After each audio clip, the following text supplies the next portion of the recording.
Baik teman-teman, solusi pertama dalam persoalan harta. Ya, kita turunkan dulu petunjuknya dalam Al-Quran, seperti apa konsepsi yang dibangun, dari sini menjadi kurikulum kehidupan yang bisa kita tempuh. Baik, persoalan harta. Kita akan mulai dulu dengan keterangan firman Allah Subhanahu wa taala dalam Al-Quran surah ke-87 ya, Al-A'la ya, di ayat yang ketiga ya, Quran surah Al-A'la ya, surah ke-87 di ayat yang ketiga ya. Kalau kita biasa baca kan surat Al-A'la, sabbihisma rabbikal a'la alladzi khalaqa fasawwa walladzi qaddara fahada ya, sabbihisma rabbikal a'la, sucikanlah Allah Subhanahu wa taala Rabbmu yang telah merawatmu, menyembuhkan kalau sakit, memaafkan kalau salah, mengampuni kalau berbuat dosa, mencukupkan segala kebutuhanmu. Agungkan ialah yang paling tinggi, yang paling mulia, paling agung. Alladzi khalaqa fasawwa, yang telah mencipta lalu menyempurnakan setiap ciptaannya. Ingat, tidak ada ciptaan Allah yang tidak sempurna ya, khususnya kita manusia. Semua manusia pasti sempurna, dan untuk menunjuk kesempurnaan penciptaan manusia itu spesial. Langsung Allah bersumpah dengan 3 risalah rasul paling populer yang pernah bertugas di bumi. Di surah 95, surah At-Tin itu ya, wattini wazzaitun wa turi sinin wa hadzal baladil amin. Perhatikan baik-baik, wattini wazzaitun, ini risalah menunjuk pada Nabi Isa alaihi salam ya, wa turi sinin ya, Tursina, risalah Nabi Musa alaihi salam ya, wa hadzal baladil amin, Makkah al-Mukarramah, risalah Nabi Muhammad sallallahu alaihi wasallam. 3 rasul paling populer ya, Nabi Isa alaihissalam, Nabi Musa alaihissalam, Nabi Muhammad sallallahu alaihi wasallam, Sayyidul Anbiya'i wal Mursalin, pemimpin para nabi dan rasul. Apa yang disumpahkan oleh Allah dengan 3 risalah paling populer di muka bumi ini? Laqad khalaqnal insana fi ahsani taqwim ya, bahkan pakai lam dan qad. Lam sudah taukid, qad tahqiq. Aku tegaskan, aku pastikan, aku telah mencipta seluruh manusia dalam rupa yang paling sempurna, bentuk yang paling sempurna. Ya, di antara kesempurnaan itu setelah diberikan bentuk fisiknya yang sempurna, ideal, sempurnanya, ingat, bukan dalam pandangan manusia, tapi dalam pandangan pencipta manusia. Awas, hati-hati. Setiap orang bisa punya persepsi, tapi pencipta sangat mengetahui apa yang paling sesuai dengan apa yang diciptakannya, dengan siapa yang dia ciptakan, dengan apa yang dia ciptakan, paling faham manfaatnya, paling mengerti bagaimana jalan hidupnya, dan paling tahu bagaimana kesesuaian antara visi dan misi kehidupan yang dibangun. Jelas? Karena itu jangan pernah menilai antar manusia dengan pikiran sempit kemanusiaan, tapi kembalikan kepada hukum Allah ketika mencipta kita dalam keadaan sempurna sesuai dengan maslahatnya. Jadi ini yang paling ideal ya, Adi Hidayat begini, ini yang paling cocok untuk kehidupan saya. Ya, kalau dirubah matanya, warna beda, hidungnya agak mancung dikit, mungkin akan lain gitu kan. Ya, akan berbeda jalan kehidupan, dan maslahat hidup belum tentu diraih seperti yang Allah telah tetapkan. Baik, nah di antara kesempurnaan itu yang melengkapi tugas kehidupan, ya, fisik kita secara fisikal sempurna, emosional sempurna, dan kesempurnaan itu tidak cukup kecuali didukung oleh bekal kehidupan yang sesuai. Lalu Allah firmankan, perhatikan ayat yang ketiganya, walladzi qaddara fahada, walladzi qaddara fahada. Lalu setelah menciptakan dengan sempurna itu, lalu Allah lah yang telah menetapkan setiap kadar kebutuhan hidup yang sesuai dengan kondisi fisik itu ya. Baik, awas, fahada, lalu diberi hidayah, diberi petunjuk bagaimana menggunakan kadar yang dicukupkan tadi untuk benar digunakan oleh fisik ya, benar digunakan oleh pikiran kita, benar digunakan oleh akal kita. Allahu Akbar. Apa di antara yang dicukupkan oleh Allah itu? Di sini redaksinya menggunakan kata qaddara, walladzi ya, teman-teman, ini qaddara fahada. Ini ya. Nah, ini poinnya. Walladzi qaddara. Di sini qaddara yang telah mencukupkan, menyesuaikan dengan kesempurnaan penciptaan tubuh kita, fisik kita sempurna sesuai dengan kemampuan secara fisikal, secara emosional, secara akal kita. Apa yang dicukupkan oleh Allah Subhanahu wa taala? Kita lihat keterangan Rasulullah sallallahu alaihi wasallam dalam salah satu hadisnya, yang bahkan saking pentingnya hadis ini, Imam An-Nawawi ya rahimahullah Ad-Dimashqi sampai mengarang ya satu kumpulan hadis yang beliau beri nama Al-Arba'in, sekitar 40-an ya. Al-Arba'in itu kisaran 40-an, tidak harus diterjemahkan 40 karena jumlah hadis yang dikumpulkannya ada 42. Jadi kalau kita sebut arba'in sekitar 40-an ya, bisa 41, 42 dan seterusnya. Itu cara dalam bahasa Arab, usdub, metode. Ada 42 hadis di urutan nomor hadis yang keempat ya, riwayat dari sahabat Abdullah bin Mas'ud radhiyallahu taala anhu. An Abi Abdurrahman Abdullah bin Mas'ud radhiyallahu taala anhu ya, qala Rasulullah sallallahu alaihi wasallam wa huwa as-sadiqul masduq. Kata beliau, Rasulullah SAW pernah bersabda, sedangkan beliau itu orang yang benar dan selalu dibenarkan. Jangankan oleh kawan, lawan pun membenarkan Rasulullah. Lawan pun membenarkan Rasulullah. Ya, ingat kisah yang paling populer ya, ketika Muawiyah bin Abi Sufyan itu ya menjadi duta yang dipanggil oleh Heraklius untuk menjelaskan tentang kepribadian Rasulullah SAW. Ya, padahal saat itu belum masuk Islam. Tapi menjelaskan, ketika ditanya benar semua. Apakah orangnya jujur? Ya jujur. Ya, apakah orangnya amanah? Ya amanah. Apakah orangnya tidak disukai lingkungan sekitaran? Iya. Semua dijelaskan dengan sempurna. Jadi jangankan kawannya, lawannya pun itu membenarkannya. Ya, Rasulullah Sallallahu Alaihi Wasallam as-sadiqul masduq. Apa yang dikatakan Nabi ini penting ya. Kalau ada redaksi hadis atau keterangan dibuka dengan kalimat as-sadiqul masduq, as-sadiq al-masduq ya. Nah, ingin memberikan satu penekanan atas informasi yang disampaikan. Biasanya informasi ini berisi berita-berita gaib yang pembuktiannya belum muncul di masa itu. Boleh jadi di masa depan baru ketahuan. Ya. Nah, jadi karena itu dibuka dengan kalimat ini seakan ingin menerangkan begini, yang belum beriman aja, jangankan bukan sekedar belum beriman, yang lawannya aja membenarkan Rasulullah, ente umatnya, masa nggak yakin dengan Nabi Anda? Masa kamu nggak yakin? Ya, musuh Nabi aja mengakui kebenaran, kejujuran, kebaikan Nabi. Cuma karena mereka nggak ingin kehilangan ini nih, yang ini, maka mereka musuhi Nabi. Tapi mereka membenarkan Nabi. Bayangkan, lawan Nabi aja mengakui kebenaran, kebaikan Rasulullah. Masa ada yang mengaku umatnya tidak mengikuti petunjuknya? Kan? Oke, ya, sekarang balik ke sini.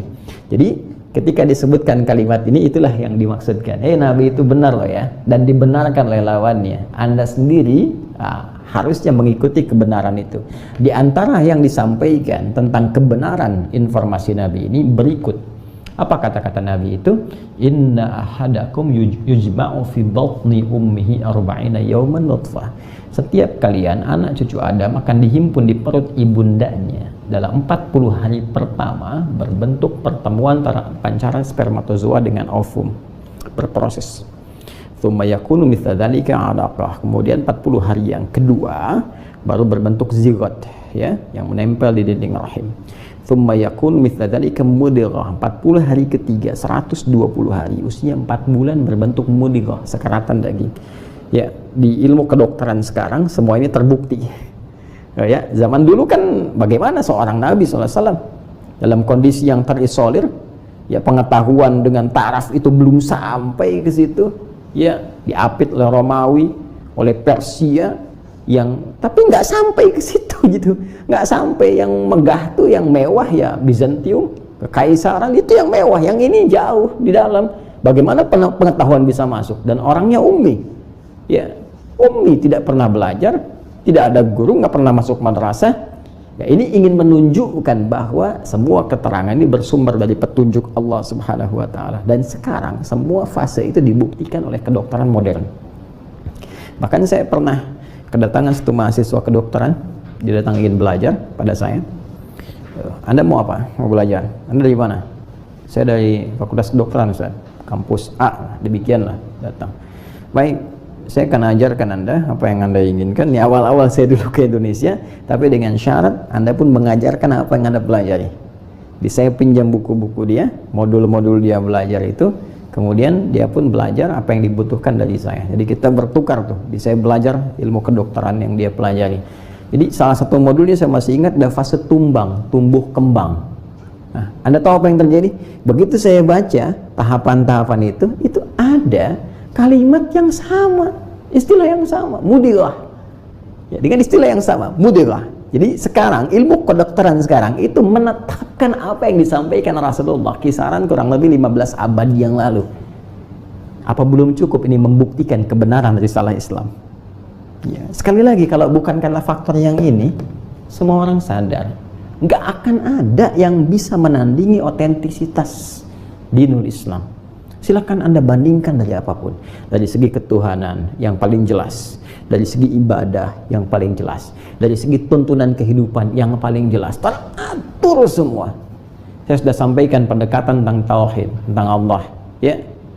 Ini sangat menarik ini. Semua terang, jelas. Innani anallahu la ilaha illa ana fa'budi waqimis salata lidzikri. Jelas.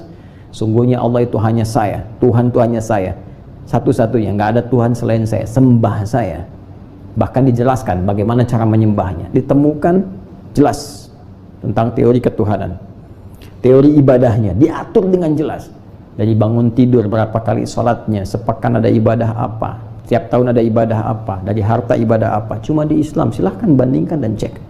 Jadi kita bicara tentang argumentasi ilmiah ya, bagi kita untuk yang Muslim. Ya, dimanapun Anda berada, dia ada yang terhubung dari Dubai, ada yang dari Jepang, dari teman-teman, dari Kuwait, dari Malaysia. Kita kalau benar-benar teman-teman memahami dengan baik, sebagai seorang Muslim, petunjuk dalam Al-Quran menyebutkan, pahami dengan pengetahuan, kuatkan, sehingga kita punya argumentasi. Ya, jadi kita belajar ini untuk punya argumentasi, menguatkan diri kita, supaya kalau orang tanya kita bisa jawab, dan kita pun saat ibadah bisa khusyuk. Tahu tentang sholat, sholatnya kan teratur kan, masalah toharoh aja diatur kok, airnya diatur. Ya, ini yang air tahir mutahhir, ini air tahir ghair mutahhir, ini yang air musta'mal, ini yang musyammas, dan seterusnya diatur semua. Cara wudunya diatur. Dan yang paling dahsyat, kegiatan kita pun teratur dari bangun tidur sampai tidur lagi. Silahkan cek kalau tidak percaya. Ya. Jadi ini salah satunya mukjizat Rasulullah SAW menyebutkan inna ahadakum yujma'u fi batni ummihi 40 yawman nutfah thumma yakunu mithla dzalika 'alaqah thumma yakunu mithla dzalika mudghah. 40 hari ketiga 120 hari berbentuk mudghah. Nah, thumma yursalu ilaihil malak, kemudian diutus dalam usia kandungan 4 bulan itu satu malaikat diutus oleh Allah Subhanahu wa taala. Fayanfukhu fihi ruh, maka dengan izin Allah Subhanahu wa taala meniupkan roh. Jadi kalau ada tengah mengandung saudari kita saat ini, ya, hati-hati, usia kandungan 4 bulan itu sudah ada rohnya. Wa yu'maru bikatsbi arba'in, dan diperintahkan menetapkan 4 hal. Nah, yang pertama itu, ini kaitan erat teman-teman sekalian dengan ini, qaddara fahada. Satu, bikatsbi rizqihi, rizkinya. Wa ajalihi, dan ajalnya. Saya batasi 2 ini dulu ya. Rizki dan ajal diatur oleh Allah. Tadi kembali kepada At-Tin tadi ya, surah At-Tin ayat keempat tadi. Ya, laqad khalaqnal insana fi ahsani taqwim. Diciptakan oleh Allah setiap manusia dengan tubuh yang sempurna, bagus, akal yang sempurna. Sempurna itu sekali lagi ya, jangan dilihat tampilan dibandingkan dengan orang. Ya. Karena bisa relatif, ganteng tuh relatif, cantik relatif. Ya, walaupun ada yang berkata jelek itu mutlak katanya, tapi kan bisa relatif juga. Ya, lihat sini. Semua itu relatif.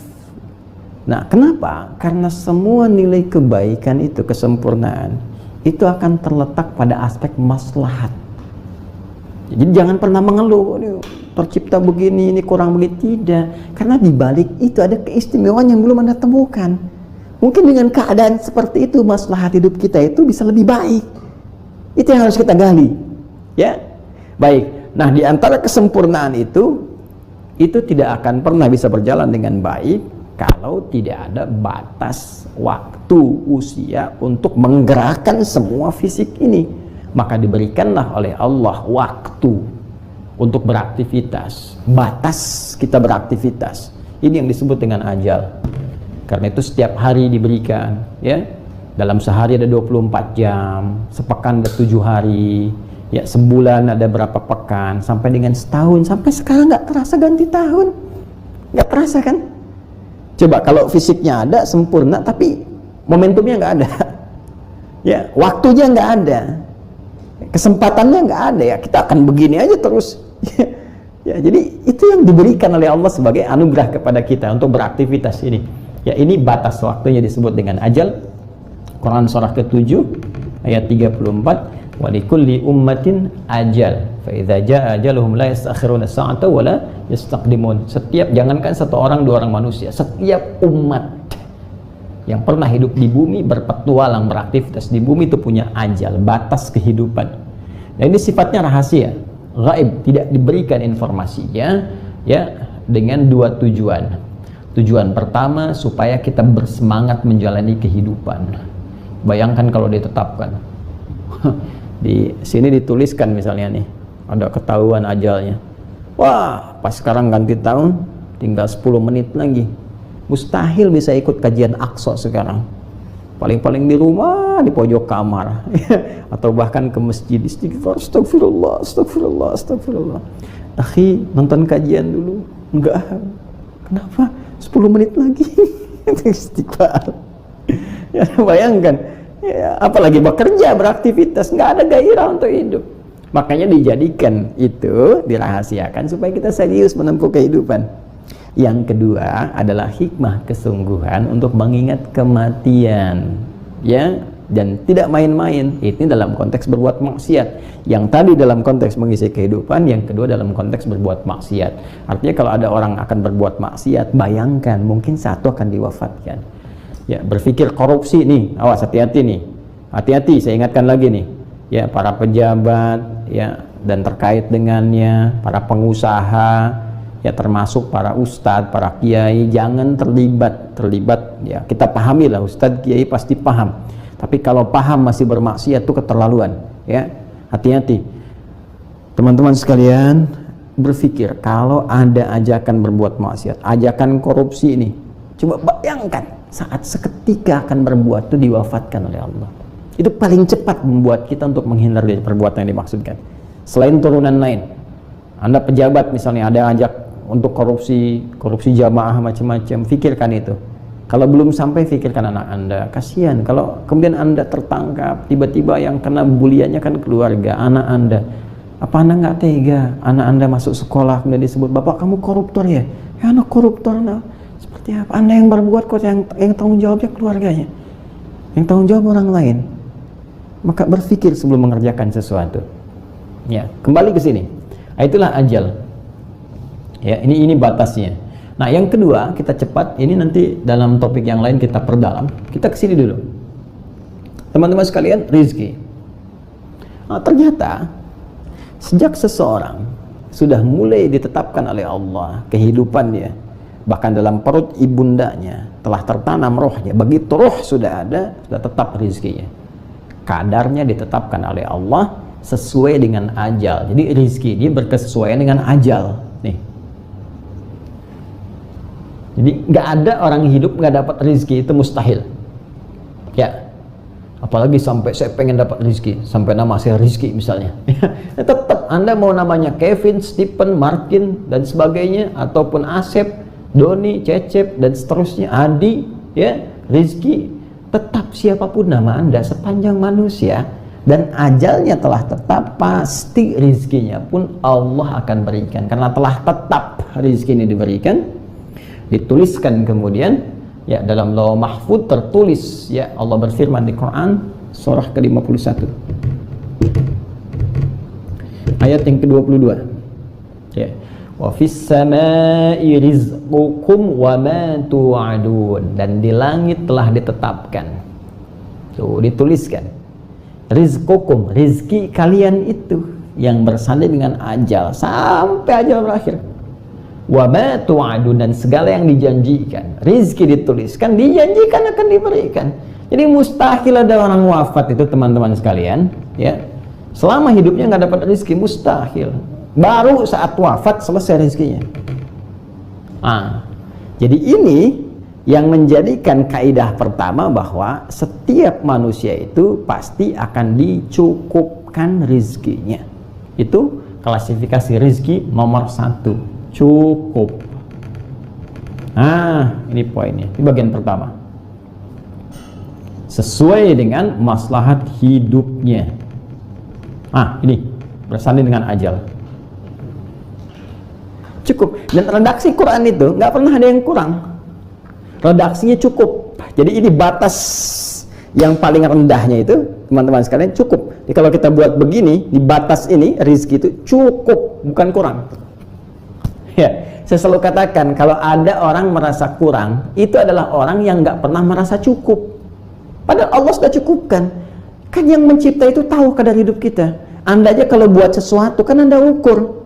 Ya, tadi sebelum saya kesini anak saya sedang latihan tuh, ya, di fisika dasar. Ya, jadi baterai disatukan, kemudian dikasih kabel sedikit, sambungkan ke bohlam, ya, bohlam kecil. Anda bayangkan, untuk bohlam kecil sekian watt, baterainya cukup yang kecil.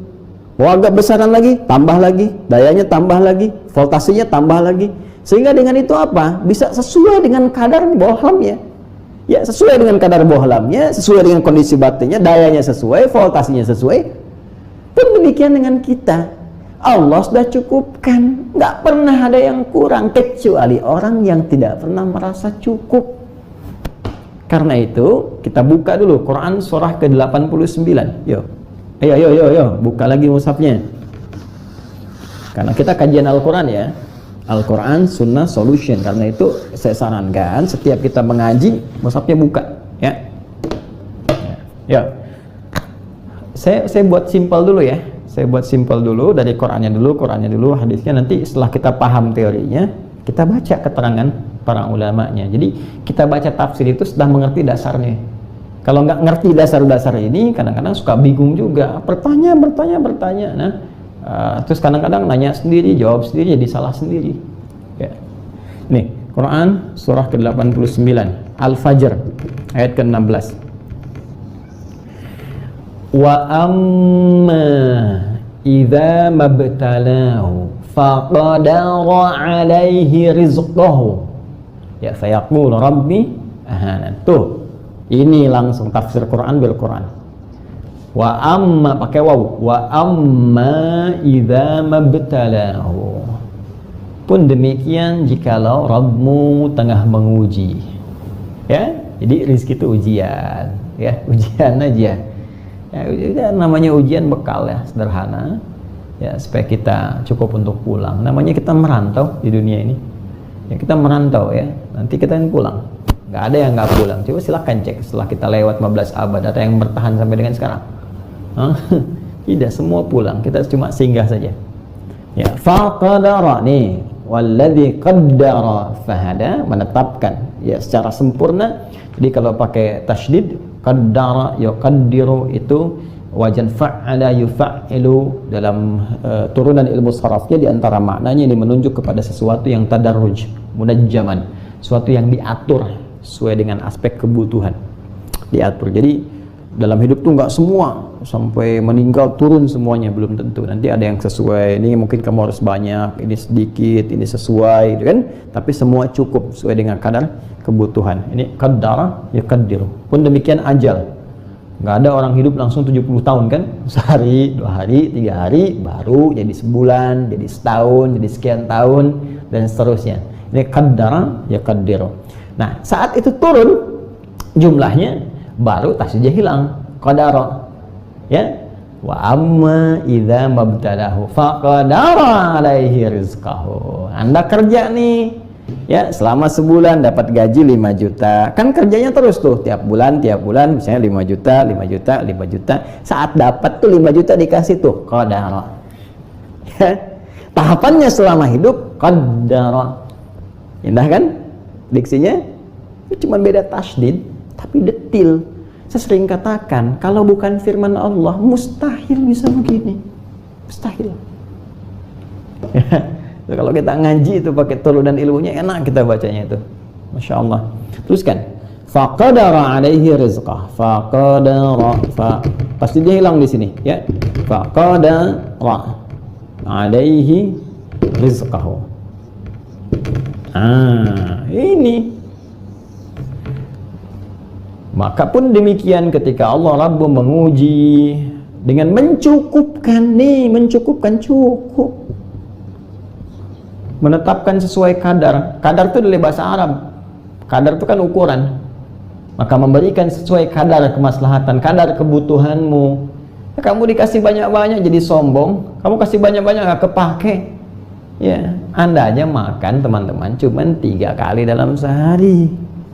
Ya, itu yang standar kita makan. Kadang kita makan 2 kali. Sekali makan cuman sepiring. Ya, kalau makan sepiring misalnya jatahnya 25.000, kenapa harus berharap pengen 25 juta? Mengumpulkan berapa piring masuk ke perut?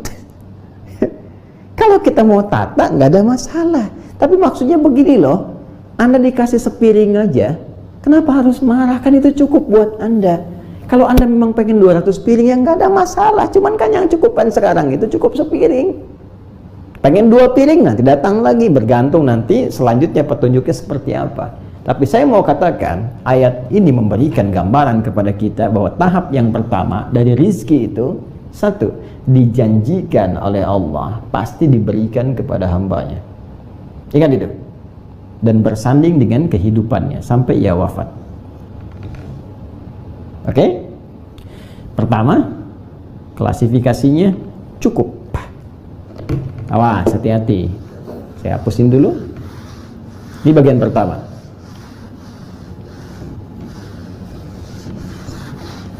Cukup ini adalah cukup digunakan untuk bekal hidup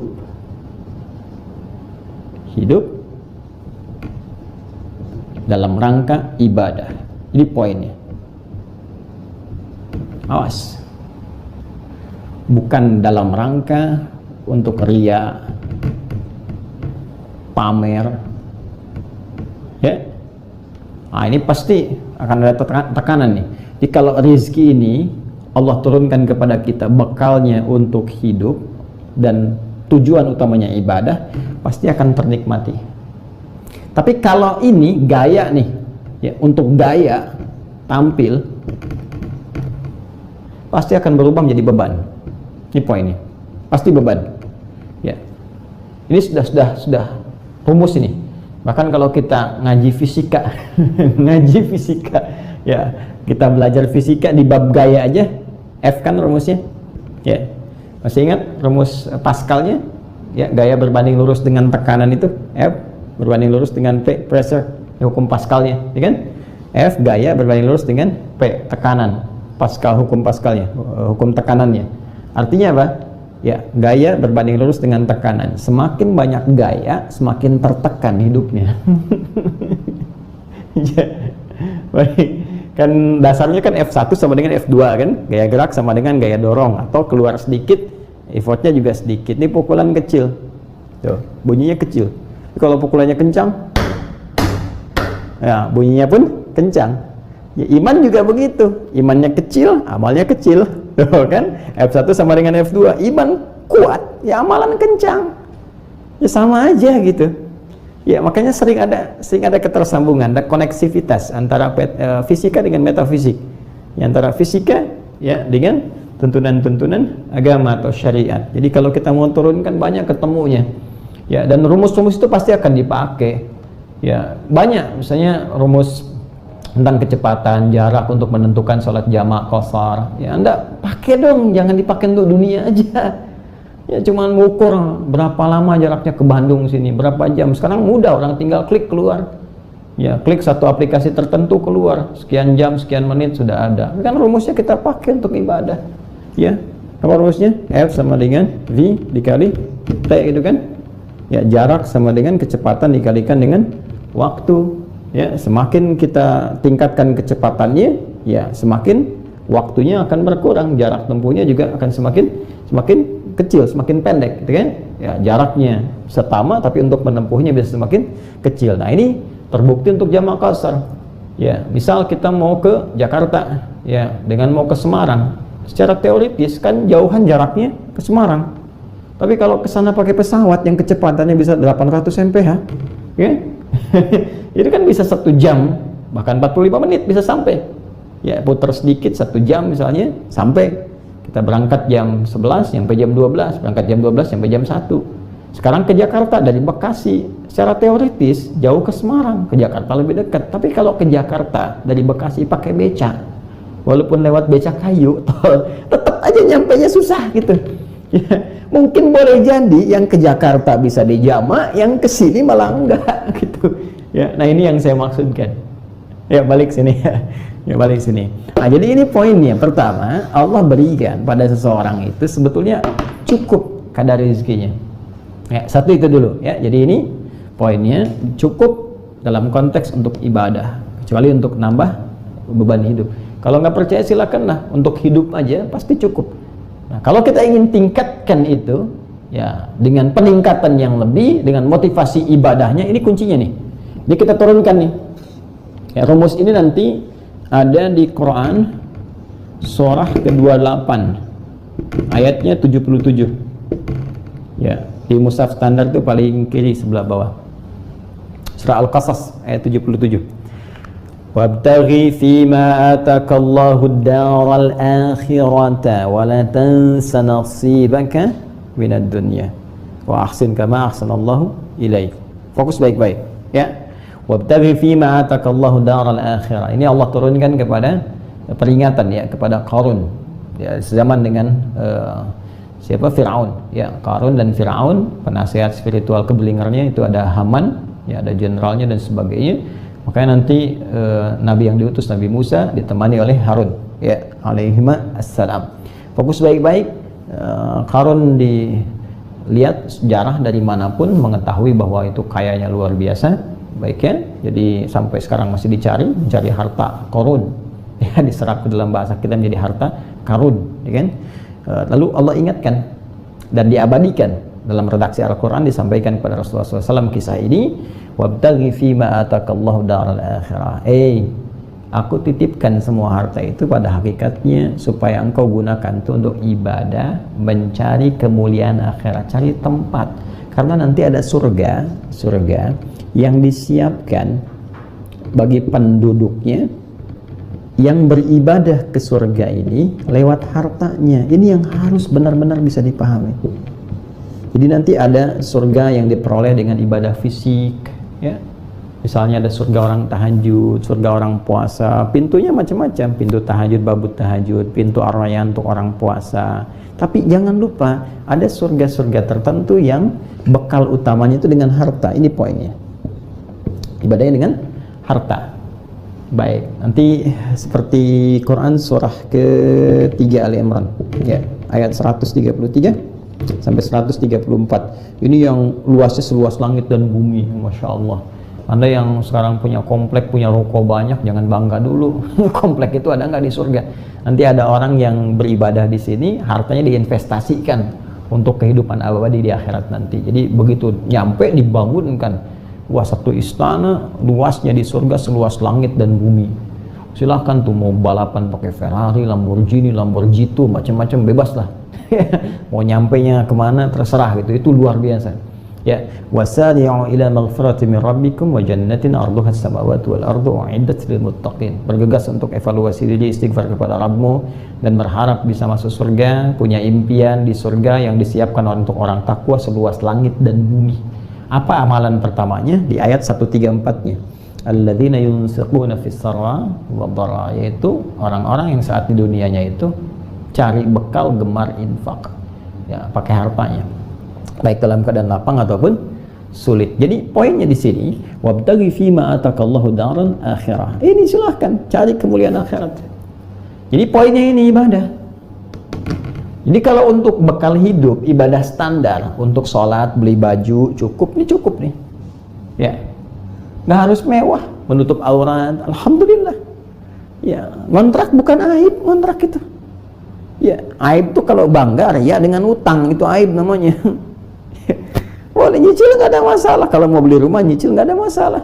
Jadi yang syariah akadnya benar, akad jual beli dapatkan cicil, bukan aib juga. Tapi kalau harus memaksakan diri karena ingin tampil gaya, ini beban jadinya nih. Beban aja, apalagi udah beban kena riba lagi, kena tekanan lebih tinggi lagi, ya capek gitu hidupnya. Mau jadi apa sih? Besok meninggal juga. Jangan wariskan kepada keturunan sesuatu yang sulit. Jangan wariskan. Ya, kembali ke sini. Nah, jadi teman-teman sekalian, fokus ke sini baik-baik. Kalau kita ingin tingkatkan ini dari sekedar kebutuhan dasar kehidupan untuk beribadah secara standar, artinya dengan fisik, gitu kan? Masih ingat kajian pertama, sholat, gitu kan? Yang ayat 3 itu yang pernah saya bahas. Terus kita pengen naikin levelnya. Orientasinya ini loh ya. Ini ibadah nih.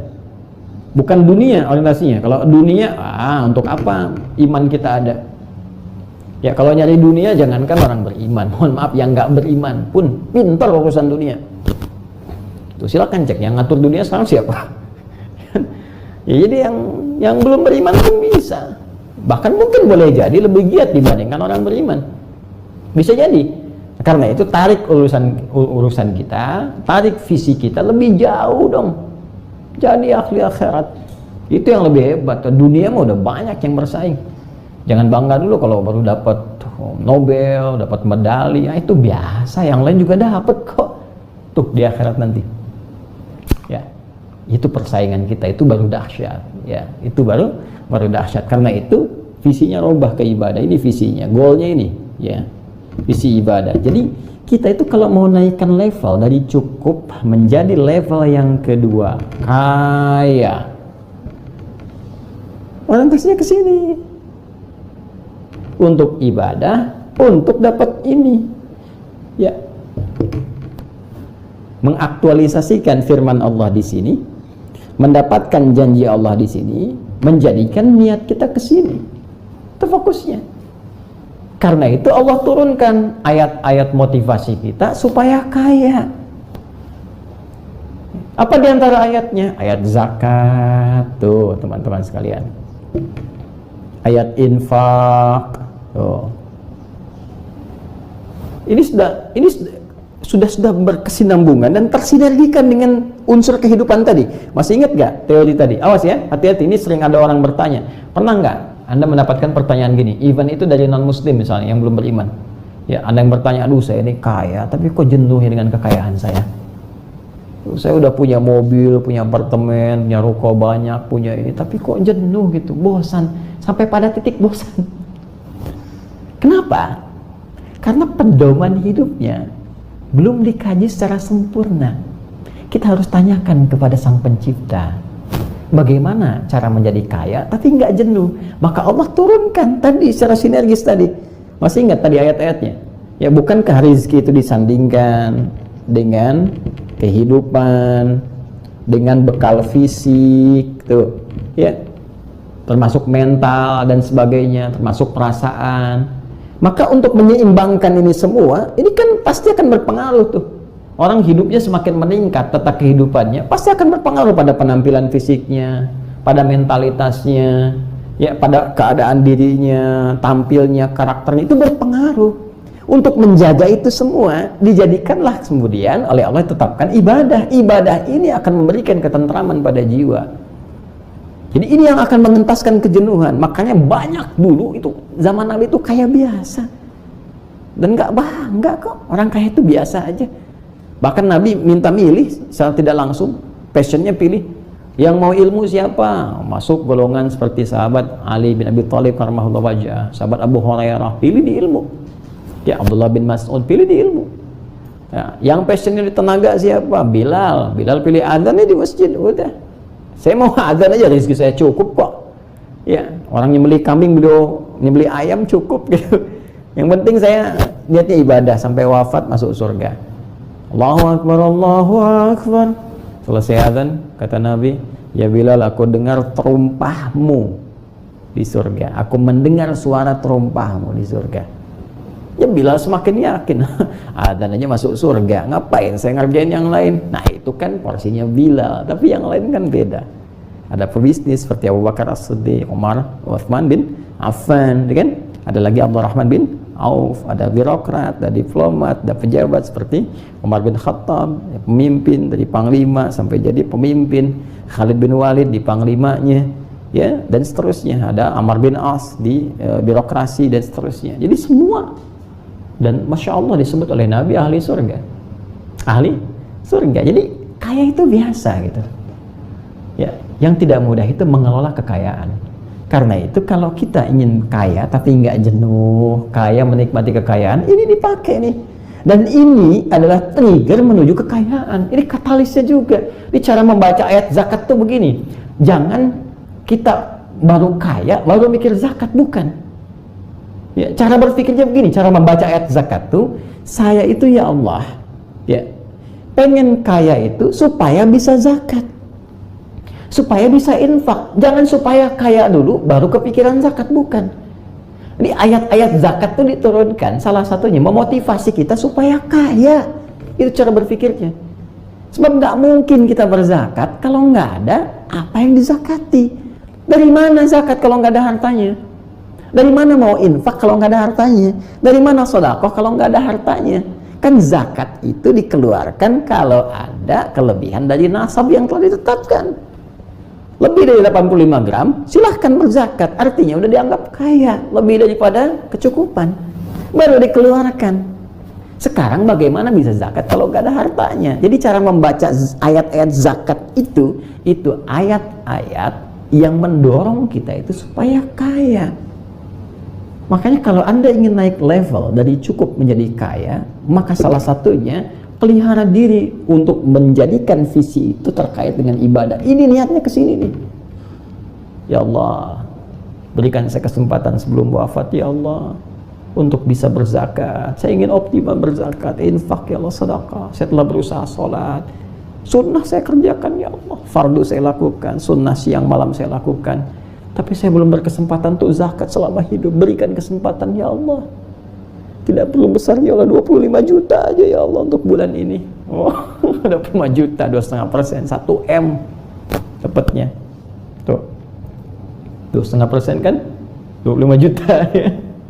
Yang lainnya, wah itu Anda kelola lagi untuk kepentingan yang lebih luas ya. Ini cara bacanya begini. Jadi cara bacanya, kalau Anda ingin naikkan level kepada aspek yang ini, kayak ya, Anda arahkan kepada kepentingan ibadah. Nanti akan beda caranya. Di orang kaya yang soleh akan sangat berbeda dengan orang kaya yang salah. Karakternya akan lain, tindakannya akan tidak serupa ya. Yang ketiga nanti ada yang kaya banget ya, ini cukup kaya. 3, ada yang kaya banget, asetnya banyak. Itu seperti sahabat Uthman bin Affan itu kan ya, dan beberapa sahabat-sahabat lain yang sampai sekarang asetnya masih ada ya. Ada bonus sih yang keempat sebetulnya, yang sampai sini aja udah luar biasa. Yang keempat tuh yang kebangetan kayaknya. Ada yang kaya banget, yang ada yang kebangetan kayaknya ya. Ya seperti siapa misalnya Abdurrahman bin Auf radhiyallahu ta'ala anhu. Kapaknya terbuat dari emas, kapaknya terbuat dari emas. Anda bayangkan. Tapi ya disebut masuk surga juga oleh Rasulullah SAW ya, dalam satu riwayat yang sangat populer, walaupun sebagian masih memvalidasi, tapi itu sangat populer ya. Dan itu luar biasa. Ini poinnya teman-teman sekalian. Nah sekarang saya mau katakan begini, saya mau katakan zaman Nabi itu dan terus sahabat, tabiin, orang-orang soleh setelahnya, yang cukup ada, tapi ibadah rajin, dekat dengan Allah, rajin tahajud, rajin puasa. Mungkin itu biasa. Tapi yang luar biasa, yang kaya banyak. Banyak yang kaya. Tapi dengan kekayaannya bukan semakin jauh dari Allah, semakin dekat. Rajin puasa juga, bahkan tahajud tak tinggal. Yang paling dahsyat nih, yang kaya banget dan kebangetan kayanya. Coba Anda cari kitabnya Al-Imam An-Nawawi Ad-Dimashqi, judul kitabnya At-Tibyan fi Adab Hamalatil Quran. Ya, Imam An-Nawawi punya kitab At-Tibyan. Anda boleh googling aja deh kalau ya waktunya sulit sekarang, di googling At-Tibyan An-Nawawi misalnya. Ya, Imam An-Nawawi Ad-Dimashqi. Baca, ini bagus sekali kitab ini untuk adab belajar etika akhlak, terutama bagi para ahli Al-Quran untuk belajar. Ya, baik sebagai murid, nanti jadi guru bagaimana, ada bagus sekali kitab ini. Yang mau saya katakan begini, nanti dalam salah satu bab pembahasan di sini, nanti disinggunglah bagaimana orang-orang ahli Quran menghidupkan ibadah malamnya. Dan diantara mereka itu adalah orang-orang yang kebangetan kayanya. Ya, saya baca ada disebutkan sahabat Utsman bin Affan radhiyallahu taala anhu, Abdurrahman bin Auf, dan Tamim Ad-Dari itu bisa tahajud tiap malam. Bahkan di riwayat disebutkan sampai khatam Al-Quran tiap malam, tahajud tiap malam. Tuh, Utsman berapa banyak sih perusahaannya, asetnya? Ya, bahkan sampai jadi pemimpin. Kemudian Abdurrahman bin Auf itu merantau kemana-mana, niaganya luar biasa. Tapi nggak putus sholat malam, hubungan dengan Allahnya sangat luar biasa.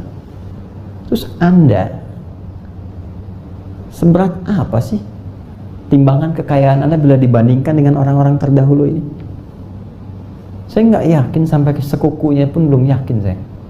Orang kaya terkaya sekarang misalnya, ya saya nggak sebut nama ya, si fulan misalnya, ya BG misalnya yang dari Amerika, ya, atau JB misalnya, milik salah satu grup terbesar ya di online misalnya, ya hartanya bisa sampai 1.500 triliun dan sebagainya. Saya kira nggak sebanding lah dengan orang-orang dahulu yang sampai sekarang asetnya masih ada, ya, dan luar biasa ukiran ceritanya, kisahnya. Sebagian kecil hartanya aja Abdurrahman bin Auf ini, sebagai informasi, itu bisa membuat Madinah heboh.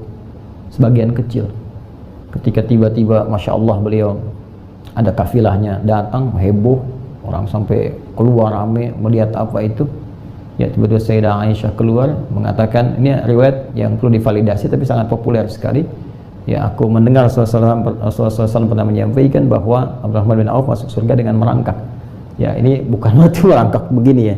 Ya, ini ingin menyampaikan bahwa hisab karena harta banyak dan sebagainya. Jadi orang kan kalau merangkak lambat gitu kan, selambat-lambatnya sahabat. Jangan bandingkan dengan kita, jauh juga dengan kita. Tapi dibanding Utsman misalnya, dibanding Abu Bakar, dibanding Omar, ini duluan mereka. Maka apa yang dikatakan oleh beliau sampai nanti menjadi 10 al-ashrul basyarina bil jannah, termasuk di dalamnya Abdurrahman bin Auf. Apa yang dilakukan? Beliau langsung kemudian mengamalkan apa yang diisyaratkan dalam Al-Quran. Semua itu aku sedekahkan untuk seluruh ahli Madinah. Anda bayangkan 600 unta yang isinya penuh dengan emas, penuh dengan berlian, penuh dengan segala hal dan sebagainya, langsung disedekahkan.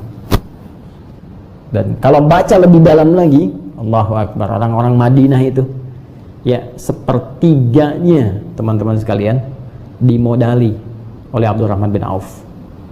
Abdurrahman bin Auf ya sepertiga dari ahli Madinah. Tuh. Sepertiganya lagi dibebaskan utangnya.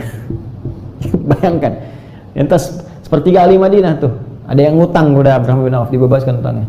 Sepertiga lagi disantuni yang nggak mampu tuh oleh Abdurrahman bin Auf. Artinya Pak, semua orang Madinah itu ditanggung kehidupannya satu orang Abdurrahman bin Auf, diputar tuh roda ekonominya di situ. Ini baru Madinah, belum yang lain. Tapi semua itu tidak menjadikan beliau jauh dari Allah. Terus Anda siapa? Sibuk apa sih Anda? Untuk sholat 5 waktu pun belum sempat. Anda itu CM, calon meninggal. Pulang Anda meninggal. Apa yang Anda banggakan dengan harta Anda? Hah? Sampai sebagian bahkan tega mengorupsi, mengambil harta orang lain, membuat orang sekarat, bahkan ada yang wafat. Dan Anda bangga-bangga naik private jet, bangga-bangga minum minuman keras, tambah maksiat, ya, tambah berzina, tambah minum, tambah mabuk, tambah segala rupa, dan Anda bangga dengan itu. Hati-hati, jangan-jangan itu istidraj. Dan Anda mengatakan Anda muslim, itu yang lebih fatal. Ingat-ingat, kita akan pulang. Dan kita sekarang sedang berevaluasi diri. Ini al-muharram teman-teman. Ini saya sampaikan karena saya sayang, cinta. Ya, bukan marah. Saya sedang mencintai, saling mencintai dengan teman-teman semua, kita saling mendoakan supaya kita sadar kalau bisa kaya dengan baik, kenapa harus kaya dengan cara yang salah?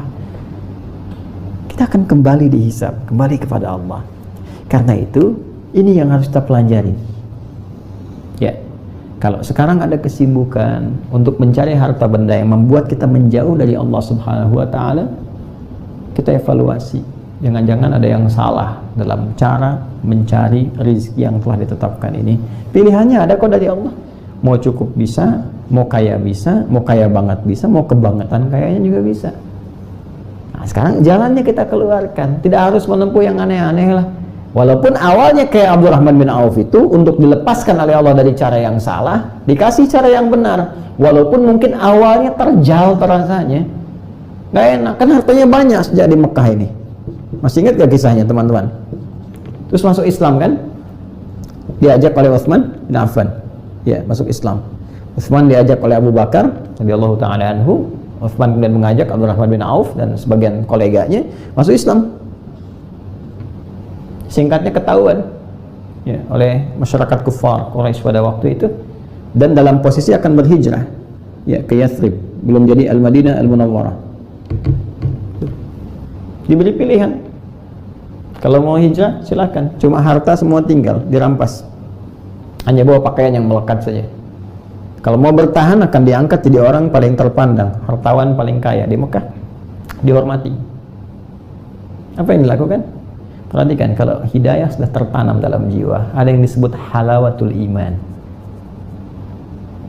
kenikmatan iman, manisnya iman. Itu kalau sudah manis iman itu, yang lain nggak ada nilainya. Jadi kayak harta dunia itu udah kecil, rasanya kecil, nggak ada beda sama tidur di tempat biasa. Bahkan sekarang malam Jumat tuh Ashabul Kahf itu, pasti ingat kan? Kan itu ada 3 kisah utama di situ. Ya, diantaranya kisah Ashabul Kahf, ada kisah pemilik 2 kebun, kisah Dzulkarnain, ya kan? Satu lagi kisah yang paling utamanya kisah Nabi Musa alaihissalam. Jadi 4 yang utama. Masih ingat kisah Ashabul Kahfnya apa? Sampai diabadikan di situ. Mereka karena mendapatkan kenikmatan iman, halawatul iman, sampai tidur di gua pun tuh nikmat aja. 309 tahun nikmat tidur. Ya, kalau ini nggak ada, resah tuh. Ya, tempat mewah, kasur nyaman, tapi gelisah aja. Ya, tidurnya tempat yang nyaman tapi mimpinya penuh dengan kegelapan. Itu kan sesuatu yang tidak nyaman, sesuatu yang nggak enak gitu. Ya, maka silahkan kita kembalikan ke sini. Cari lagi, tata diri kita lagi. Itu halawatul iman, kenikmatan iman. Dia masuk Islam, dia memilih tinggalkan semua harta. Saya mau hijrah aja. Orang-orang pada saat itu berpikir, terutama yang kufar Quraisy, mereka berpikir, sudahlah, nggak dieksekusi, nggak dibunuh, karena pikiran mereka ini jaraknya 400 kilo lebih nih. Jangan bayangkan ada bis, ada kendaraan, ada mobil, ada sepeda seperti sekarang, ada motor, tidak. Bisa jalan kaki. Mereka melihat tuh biarin aja jalan, bekalnya terbatas, sebagian nggak ada bekal, paling-paling meninggal di jalan katanya. Nanti supaya jadi tanda bagi yang lain tuh, kalau mau masuk Islam nanti seperti Abdurrahman bin Auf tuh, kaya-kaya hilang kaya jadi fakir mati tengah jalan. Bahasa-bahasa seperti itu muncul. Tapi tahukah Anda apa yang terjadi? Perhatikan, ketika jalan ditempuh walaupun awalnya terjal, mau hijrah, harta hilang, ya kan? Kehormatan seakan-akan diruntuhkan, dicela orang banyak dan sebagainya. Kenikmatan iman, yakin dengan Allah sang pemberi rezeki, tawakal dikuatkan dengan niat ibadah yang ikhlas. Tadi rumusnya, mustahil saya hidup nggak dapat rezeki, mustahil, karena Allah yang jamin. Kalaupun wafat kemudian saya, dan selesai hidup saya, memang sudah waktunya wafat. Berana kan? Apa yang terjadi? Ditempuh jalan ini sampai ke sini, berubah total nasibnya. Diganti oleh Allah Subhanahu wa Ta'ala. Semua harta yang diambil ini, mungkin di sini pernah ribanya, pernah ada haramnya, pernah nggak bagus niaganya sebelum berislam. Allah kan thayyib, innallaha thayyibun la yaqbalu illa thayyiban. Allah itu maha baik, maha bersih, tidak menerima kecuali yang bersih-bersih. Makanya harta korupsi nggak bisa dipakai bangun masjid, harta korupsi jangan dipakai untuk sedekah, jangan dipakai zakat. Nggak ada zakat dari harta korupsi. Ingat itu, pasti nggak akan berkah. Nah, ini diganti nih, begitu hijrah hilang, kehormatan hilang, harta hilang, cercaan mulai datang. Nah mungkin juga begitu, Anda mungkin ingin meninggalkan perbuatan yang kotor walaupun hartanya banyak, dari judi harta banyak, narkoba ya terasa hartanya banyak tapi nggak berkah, dan hidup Anda pun nggak akan enak. Demi Allah saya katakan nggak akan enak. Minimal Anda selalu gelisah karena membawa beban dalam kehidupan itu dibawa-bawa, dan Anda nggak sadar, ke mimpi, ke tidur dibawa, ke kantor dibawa. Sampai kapan Anda menutupi diri dengan topeng kepalsuan, topeng kemaksiatan itu? Apa nggak capek dengan beban semua itu? Tinggalkan. Walaupun mungkin ini tekanannya mungkin ada, tapi ingat janji Allah itu pasti. Mungkin Anda begitu mau hijrah, Anda tinggalkan ini, begitu ke masjid sendal hilang, sepatu hilang, handphone hilang, coba dicek, mungkin ada yang kurang bagus, nanti yang Allah akan ganti. Ini janjinya begitu kok, janjinya begitu. Sampai di sini secara singkatnya ya, seperti pernah saya terangkan, Anda bisa lacak kembali dalam tayangan-tayangan kami, ya kan? Beliau praktekkan ilmunya, tadinya jadi penyalur kambing, terus sampai kemudian bertambah, akhirnya apa yang terjadi? Jadi kaya dan kebangatan kayanya ke sini. Ini poinnya. Di tahap pertama, teori al-muharramnya pakai dulu, tinggalkan yang maksiatnya. Tinggalkan dulu. Jadi kalau kita sudah lepas skatnya, nih, kita lepaskan skatnya, buka. Walaupun tidak mudah, untuk take off itu butuh tenaga. Jadi kalau yang haram-haram sudah keluar, ya, untuk mengeluarkan kan butuh tenaga. Kadang-kadang berkorban segala hal, ya. Setelah berubah, yang pertama Allah berikan bagi orang yang ingin berubah itu bukan memberikan harta dulu, bukan dunia dulu, dunia terlalu kecil. Yang diberikan oleh Allah ketenangan dulu. Karena itu kalau orang hijrahnya benar, ingat ya, sekali lagi, hijrah itu bukan ikut paham tertentu. Ya, bukan kalau ngaji tertentu paham ini berarti hijrah, tidak. Hijrah itu merubah diri lebih dekat dengan Allah. Anda bisa belajar dengan ustadz manapun sepanjang mendekatkan diri Anda dengan Allah. Tapi kalau Anda belajar jadi pandai membenci orang, pandai mengata-ngatai orang, itu bukan hijrah namanya. Ya, itu bertransformasi aja. Dari satu sisi nampak seperti soleh tapi banyak salah juga. Ya, kita lupakan itu. Tutup, pindah untuk mendekat kepada Allah. Itu hijrah yang sesungguhnya. Jadi begitu Anda merasa lebih dekat dengan Allah, nanti ada ketenangan. Itu pasti yang pertama itu ketenangan. Terus mulai enak, sholat mulai enak, tambah sunnah, ya. Terus sekarang tambah puasa, terus mulai suka dengan baca Quran. Itu nggak bisa dibeli dengan apapun, mahal itu, mahal. Nanti kalau sudah seperti itu, sudah baik, mudah bagi Allah menitipkan segala hal termasuk harta. Karena harta itu kalau dipegang oleh orang baik pasti berkah. Tinggal passion Anda aja mau milih apa setelah itu. Mau jadi kaya lagi, lebih kaya dari itu bisa, dan Anda sudah amanah sekarang, sudah baik. Ya. Nah kadang-kadang itu ada orang yang baik dengan cukup, itu nggak Allah kasih untuk naik level ke kaya. Kenapa? Supaya tidak hilang kebaikannya. Ada yang begitu. Kayaknya gagal, mau ini gagal, promosi jabatan nggak jadi, kok orang-orang lain aja gitu. Ya, ada yang karirnya di militer, kadang-kadang karirnya di, ya misalnya BUMN atau perusahaan atau di swasta atau dan sebagainya. Kok nggak naik-naik ya? Yang lain kok kawan saya sudah naik, pangkatnya sudah ini, saya masih di sini aja. Boleh jadi Anda itu sedang baik nih. Kalau dinaikkan cepat, nanti Anda hidup di lingkungan yang baru, pergaulan baru, ini terkontaminasi lagi. Ini dibikin baik dulu, setelah kuat kebaikannya baru naik tuh. Karena dengan kebaikan itu Anda bisa membuat kebijakan-kebijakan terbaik. Itu poinnya. Ya, indah kan? Nah, ini teman-teman sekalian. Jadi itu caranya. Al-Muharram gunakan teorinya. Bukan dulu dengan keyakinan kita, ya, terus rasakan kita akan wafat. Itu dulu awalnya. Kita akan pulang.